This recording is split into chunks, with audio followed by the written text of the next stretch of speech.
how to drink with more intention in a way that is maybe healthier. I don't want to do this anymore. This isn't fun. This isn't the way that I want to live. This is actually destructive to myself. Holy shit. It was game changing in terms of my understanding of dopamine.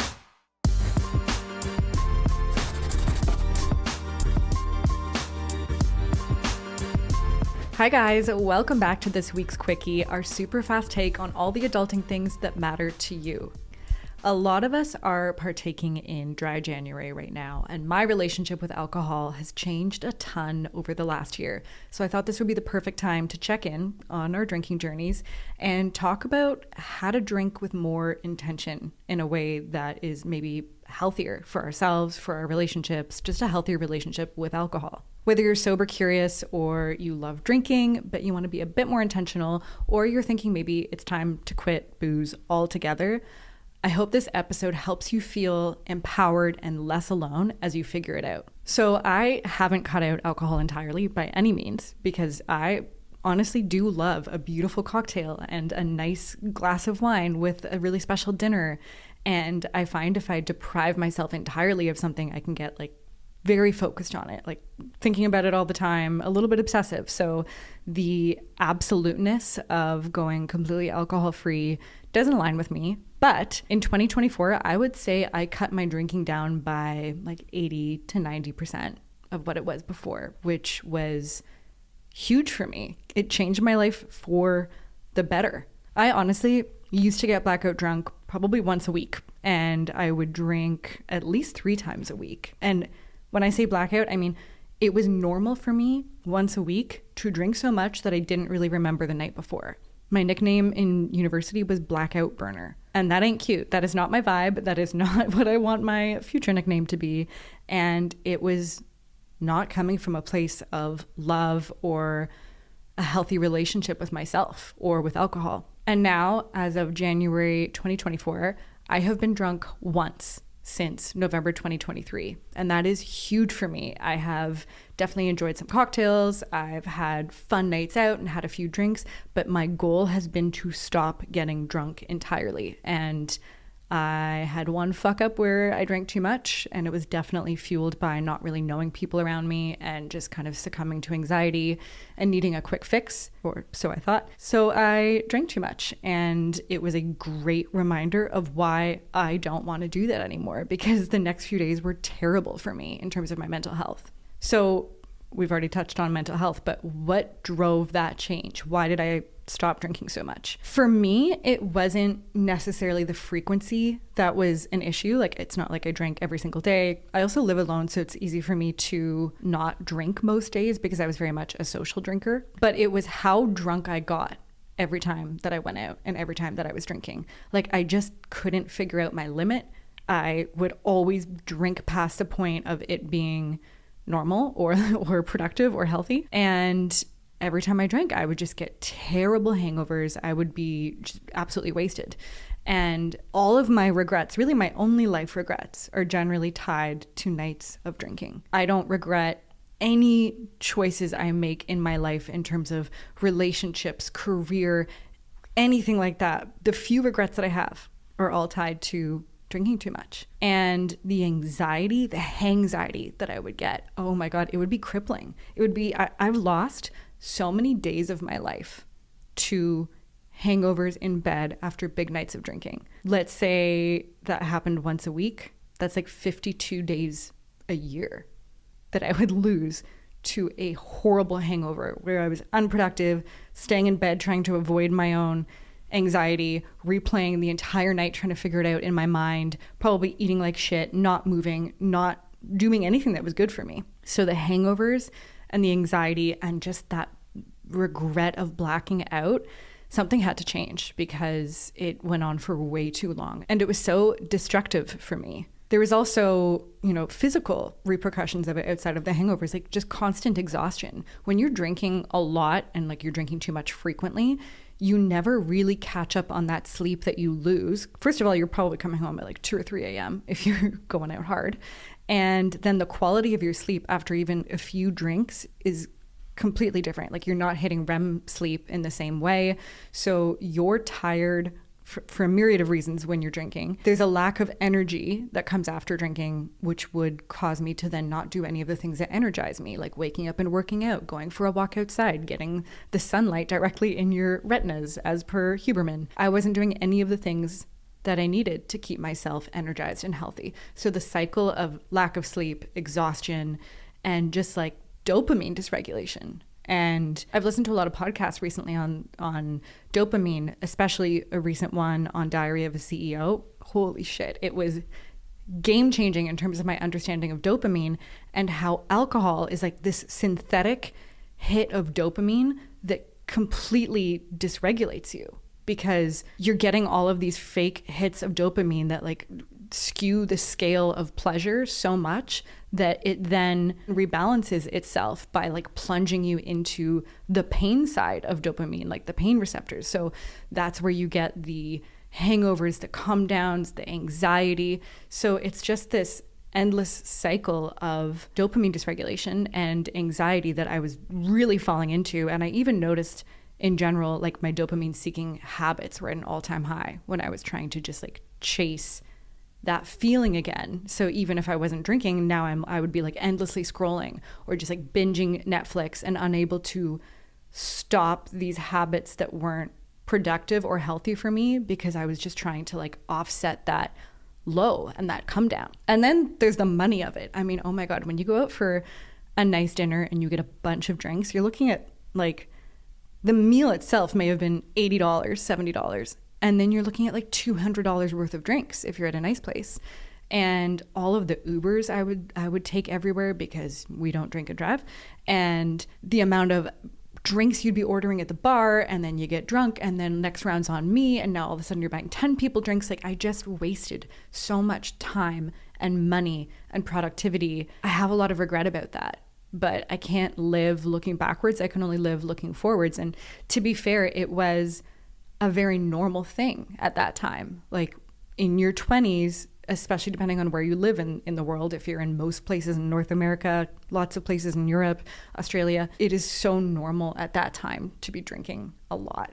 And it's part of like our social culture. If you're meeting up with a friend or you're going on a date, it's let's grab drinks. It's let's go out to the bar. So it very much felt like a normal rite of passage, but it's not one that feels good anymore or that I want to engage in going forward. So it kind of took me hitting a rock bottom in 2023 for the glass to like essentially shatter, and for me to really see things clearly and realize that I don't want to do this anymore. This isn't fun. This isn't the way that I want to live. I was not taking care of myself when I was getting drunk. I was not making good decisions. I was sabotaging myself physically, emotionally, productively every time I got wasted. And the truth is, there were plenty of signs throughout the years that it was time for me to change my drinking. And now they're so clear to me, but I was very disconnected from my body. And I really wasn't tapped into like noticing how things were affecting me. But a lot of the times as I got older, when I was drinking, it went from being this like really fun party thing to becoming very emotional. Like I would cry way more and be way more emotional when I was drinking. I would pick fights with my partner sometimes if I was drinking, and just kind of start bringing things up from the past and like bickering. And like, that's not who I am. I know they say alcohol shows you who you are, but I actually think alcohol sometimes maximizes like a tiny, tiny kernel of something in you that really isn't who you are. And so in that way, it can emphasize and bring out good parts in you. It can like maybe make you more outgoing or like a little bit sillier, but it can also really like draw out some like negative shit from you that isn't really representative of who you are. So I hated that part of me. A strange thing, when I would do mushrooms, if I had a sip of alcohol, it would taste like poison. Like I could not have any sort of alcohol if I had done mushrooms. I tried multiple kinds. Like I had a sip of champagne one night when we were having a celebration, did some mushrooms, and I was like, guys, don't drink it. This is bad. It's like rancid. And everyone's drinking it. They're like, no, it's not. It's completely fine. I'm like, no, this is like vinegar. Like it's bad. And then I tried something else because like it must just be that bottle. The next thing I had, it tasted like poison.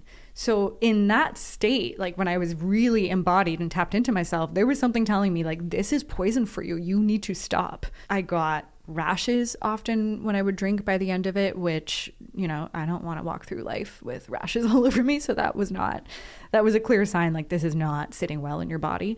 And then just the hangovers were terrible. I would get hangovers that were not representative of how much I would drink. So even if it was like just a girls' night out, pretty casual, didn't even overly drink, maybe had like 4 or 5 glasses of wine, the next day I would be nauseous, anxious, headachy, shaky, and my friends would know to check in on me. They'd be like reaching out saying, how are you today? How is your anxiety? Because it was so well known that it was bad for my mental health, and yet I continued to do it. And the reality is I didn't want to face that I was using drinking as a band-aid for anxiety. And it gave me liquid courage. It made me feel like I was more able to tap into like a fun, carefree, wild side of me that I wanted to bring out when I was socializing, if I was going on a date, whatever it was.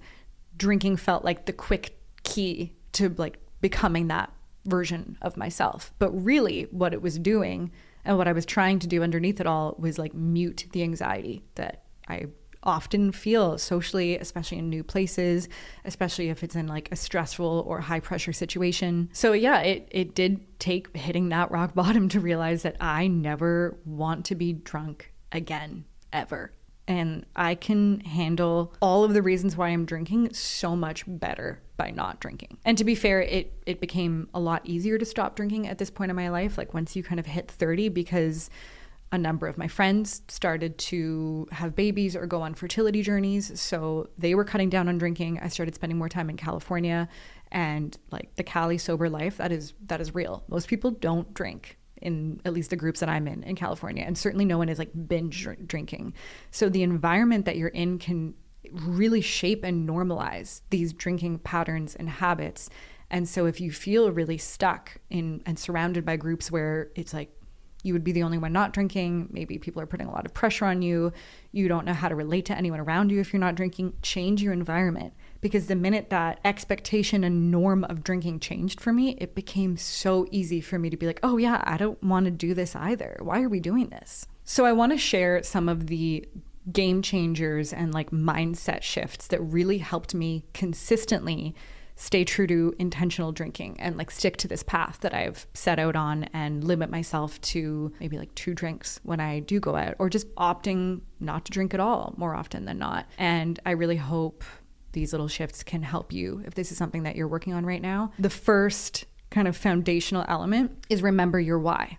Truly remember your why, because I often will hear of people like not drinking for a month before their wedding so they can like, you know, lose a few pounds. And like, if that's what you're doing, that's fine, no judgment. But with all things, I've really noticed how your why has to be meaningful for you to stick to a habit and for you to be able to really come back to it and reinforce it and remind yourself. So why are you stopping drinking? Why were you drinking so much?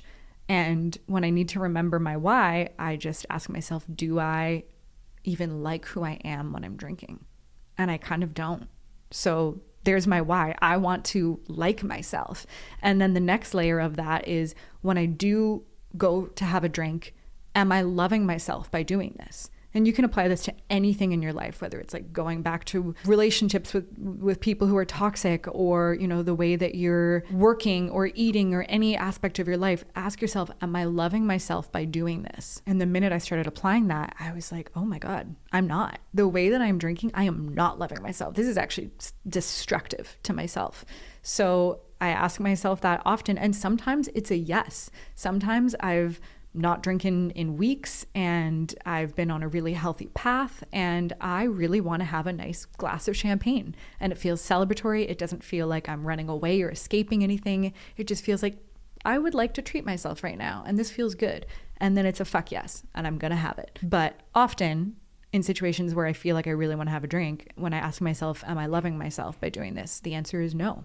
So that's a great check-in. Another big shift for me has been, don't do anything with a drink that you can't do sober. What do I mean by that? If you're only able to exist in an environment if you're drinking, you shouldn't be in that environment. Like, if you can't be there sober, don't go. So I've realized I don't want to go to bars anymore the way that I used to, because I'm not drinking and everyone around me is wasted. Like going to like a pub where people are just getting fucked up. That's not fun to me. And if I get there and feel like, oh my God, I can't be here unless I'm drinking, then I shouldn't be there. And reflecting a lot on my, mid to late 20s, I was drinking to try to have fun in spaces that I wouldn't have had fun in without drinking. So I just kept going to the same bars and doing the same things and not really enjoying them and feeling unfulfilled and ending the night feeling empty and lonely. But I would just keep drinking. And literally in my head, I was like, if I just drink more, this will become fun. So we're not doing that anymore. And it also became like a fun challenge for me, which helped gamify it and helped me really challenge myself to make this stick. So if I wanted to have a drink, I could. If I proved to myself I could do the thing I wanted to do without a drink. So I started traveling a lot for work and meeting people in big conferences and dinner parties and just really cool environments with honestly sometimes like intimidating people that made me nervous or that I might have felt social anxiety around. And before, I probably would have drank it a lot to take the edge off, to like socially lubricate myself and to be a bit more fun. And I really challenged myself to drink nothing and go to these events and prove to myself that I can show up, I can be social, I can hold conversations. Like I am perfectly capable. Do not believe these lies that social anxiety is telling you. And as soon as I proved to myself I could have a great fucking time, I could show up as my best self and definitely a better self than when I was drinking. Because, you get weird when you drink too much in these environments. Now I can go to these events and be like, oh, I would like a glass of wine, or I would like to enjoy a cocktail, because I've proven to myself I can do it without. And I don't need it. It's just like a nice to have. And dating is another example. I don't think before in my dating life, in my 20s, I had ever been on a date, like a first, second, date when you're just starting to get to know someone without drinking pretty heavily, like going out for many, many drinks to take the edge off and to like try to get to know each other without any filters, which is bullshit because I'm able and perfectly capable of getting to know someone deeply without making myself drunk to do so. So exploring dating without drinking at all, that feels really fucking scary because I think it did help with so much of my nerves and my anxiety to have some drinks, but I'm not going to let myself until I can prove that this is something I am capable of doing with no alcohol. Even something as simple as in LA, I joined this group of people who like host choir nights. And my first time going, I'm very like nervous to sing publicly. I love singing by myself, but I don't really like to sing in front of people. I was so nervous to the point that on my way to the first choir night, I debated stopping and getting a drink somewhere to like just take the edge off and to make me less anxious and like nervous. I'm like, oh, I'll be less weird if I'm just like calmer and have a drink. Or I'll be more weird if I show up to this extremely wholesome singing circle, the only one who's drinking. Like that's a weird thing to do too. So I forced myself to show up, no alcohol, no social lubrication, and to just exist and to be okay with the fact that sometimes that's uncomfortable and that's perfectly fine and you can get through it. So all of this built a lot of evidence for me to show me that like I can do these hard, scary things that might be anxious without drinking. And now I get to show up and choose, would a drink make this really nice? Is it like a fancy cocktail party and I want to have a cocktail? Or am I leaning on this because I'm nervous and I need to find a different way to deal with it? The other element of it is I was giving alcohol way too much credit, like as if it's the booze that was giving me a great personality and confidence and making me funny. But that's who I am. I had all of that already. So all the booze was doing was muting that layer of anxiety that existed on top of all of those things so that I could expose what was underneath it, which is, an outgoing personality, humor, flirtiness, all of these things that make me me that I, for a while, think I could only access with alcohol. And once I stopped drinking so much socially, I had to relearn that I can be these things and I already have these things as soon as I just get past that first initial social anxiety that often pops up for a lot of us. So a big part of this journey has been learning how to deal with that layer of anxiety without alcohol and figuring out like what's my toolkit for coping with anxiety? What can I do in these situations? Is it like really deep intentional breathing when I get overwhelmed and going to the bathroom and like calming myself down? Is it always showing up to events with a friend? Because it seems when I show up to an event where I don't know people on my own, I'm a bit more anxious. Is it pumping myself up with some like really good affirmations and self-talk, or like great music that I put on in the background, or sometimes honestly just like turning a switch in my head that's like, I don't give a fuck, this doesn't matter. Like, why are you putting so much pressure on this event? Sometimes I just need to remind myself that this doesn't matter. This is not worth getting worked up over, and just root myself back into the fact that like, this is just another day or another night, and I'm going to meet some cool people and it's all good. But ultimately, giving up drinking as a social crutch has helped me get more comfortable with being uncomfortable. And it's okay. We weren't meant to be comfortable at all times. And I think we've gotten really bad with being uncomfortable. And so we're just trying to mute that at all times. Another barrier that I hear a lot of people bring up is, will my life be boring? Will I be like on the outside of what everyone else is doing if I give up drinking? And I felt that way before too. And I'm here to say no, absolutely not. You just maybe will need to be more intentional about how you spend your time, who you're spending it with, and how you socialize. Because I find now going to a bar where the goal is to get wasted and to just continuously like chain drink, that is boring to me. It's not fun, and I don't do well anymore in those environments. So that does not fill up my cup, and I have removed that. I have lost that part of my life, and I am super okay with that, because now I have figured out all the other fun things I can do without relying on booze. And the reality is, if something isn't fun without drinking, then it's not fun. Like, why are you fucking doing it? Now, when I go out, I'm basing going out around a night of dancing. So like, I don't want to go to a bar where you just drink, but I will go to like a club or a DJ or something where my intention is to dance all night, because I don't need to drink to dance. Like, I'm thriving when I'm dancing. Going to live music, because you don't need to drink to enjoy music. You just get to be there and experience it, and it's about something other than the drinks. Same with comedy and games nights and escape rooms and paint nights. It actually forces you to create like intentional experiences where you can share things and make memories that you'll actually remember and not black out through, and plan more in advance to be like, what's going on in the city? You know, what can I do with my friends? Like, how can we make special, enjoyable nights that aren't boring and where we don't need to rely on booze to get through them? The last thing I'll say is that if people are bugging you to drink and being like, why aren't you drinking? Why aren't you drinking? First of all, no is a full answer when it comes to peer pressure in terms of drinking, alcohol, any of those things. Like, you don't owe anyone an explanation, and you don't need to justify why you're not drinking. You can share as much or as little as you want, and you never should feel forced or pressured to drink. But just to like flip it with a bit of compassion, I think that people often push others to drink or like follow up on, oh, are you sure I can't get you something? Because there's like a misaligned association between booze and fun. And I've realized this a lot lately. If we see people who aren't having fun and who aren't drinking and everyone else is, we're often like, oh, we just need to bring them in on it and then they'll have fun. So if someone's kind of bugging you and trying to get you to drink, maybe they're worried that you're not having fun and that you don't want to be there. Because when I look back through my memories of having parties, having birthdays, celebrations, when I'd have a few friends that maybe couldn't drink because they were on antibiotics or for whatever reason they showed up and they weren't drinking, they usually weren't having fun. They were like, I want to go home. I drove. I don't want to be here. Everyone's drinking. So there's like this association of, if you're not drinking, you're not having fun. So I think we can all challenge that more and more by being like, no, I actually am here.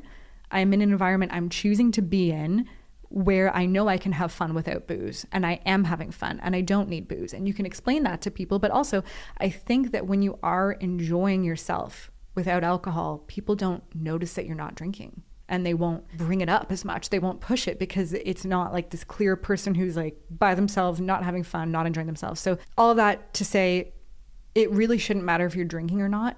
Put yourself in environments where you can enjoy yourself and make it a positive experience for yourself with or without booze. And I think that that will remove the layer of people like coming at you and being like, why aren't you having fun? Why aren't you drinking? Because you don't need to drink to have fun. You're already having fun. I honestly feel like such a better version of myself for having cut back on drinking and being more intentional. It's given me so much more energy, clarity. I feel more confident in myself. I feel like I take better care of myself. My health is better. It's improved my health in so many ways. I'm not just throwing money down the drain on nights I don't remember. Every pillar of my life has been positively impacted by getting a more intentional grip on my drinking. And wherever you're at in your journey, I just encourage you to not spend too much time overthinking it and being like, oh, what will this mean? Who will I be? Who will my friends be? Just make one change and see how it feels. It doesn't have to be forever. Just rather than getting stuck in this what will happen, just try something different. And that can be limiting yourself to like 3 drinks when you go out. And that can be like test driving for 1 month. Every time you go out, you're not allowed to have more than 3 drinks. And see how that feels. That might work really well if you're someone who tends to like over drink when you do go out. Or if frequency, like number of times a week, is your issue and you don't drink too much, but you're just drinking too often. Maybe you test drive, I'm only drinking once a month and I'm just going to see how that feels and notice what changes. Notice what fills that space. Notice if you have more energy, more time, more money, richer relationships, deeper conversations. Notice that maybe now you're doing other things that you actually enjoy more than whatever you were doing when you were just like meeting up with people and binge drinking. And you might actually find that all the things that are filling that space where drinking used to be are more fulfilling. It's like delaying that instant gratification and that instant dopamine hit of the alcohol can create a more fulfilling gratification of all of these richer experiences that may take a bit more effort, sometimes a bit more discomfort, but will pay off so much more in your life. As always, I am here if you need to tell someone about your journey or if you want to have a bit of an accountability buddy. You can always hit me up on social and share what you're up to, how you're doing. If you're really struggling with this though, absolutely talk to a professional because there's so many people that can help you if this is something that you're really taking seriously and trying to change. And if you have other friends right now who are going through this and you're all maybe talking about, should we cut back? How are we drinking? Is this working for us? Send this episode to them and maybe it will allow you guys to like open up a really important conversation about what do we want in our social group and our social dynamics, and are we drinking in a healthy, positive way, or do we want to make some changes? I'm rooting for you. I love you guys. You got this.